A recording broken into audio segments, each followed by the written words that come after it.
Hello guys good morning all of you मुझे सकाल सकाल किसी भल रेसिपी नहीं आसी देखो फ्रेंड्स मु 5 मिनट पूर्व मोर चाउल को बतुरे देती बतुरे सारापर ताको भलसे सुखी दे सारापर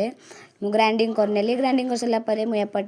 कड़े गरम पानी और लुण भी नहीं जाती से पानी गरम होगा समय समय मो झी आउ मो भाणेजी बदमाश होते एपटे मो जा भी मत बहुत हैरान कर मत रोषे घर पशिवाई दौनी खाली मत कह मत एटा दे साटा दे आउ पानी गरम हो सारापर अरुआ चाउल को जो पेस्ट करी पकईदेली पकई सारापर भलसे घाटीदेली घाटी सारापर मोर खलीटी होगला आउ गोटे मुंडा रही जाकि कौच ना मुझे शीतर जीविनी मु करे ही रही आउ एपटे मीटिंग भी चली मो ससुर बर ड्रेस पिंधिकी बसी जाइछंती एपटे मु भलसे ताकू मु काढ़ी नेली गोटे तापर भलसे गोटे जगार मुझे ढंकुड़े देली भलसे चकुड़ी भी देली आ छोट छोट गोल साइज रुटी साइज नहीं गली गोल गोल नहीं गली ताकू मु भलसे बेली देली बेली सारापर गरम तवारे मु पकेली आमर होगला चुनार रुटी आपण मैंने केमिति बनाती रुटी मत कमेंट माध्यम कहबा तो रही जय जगन्नाथ।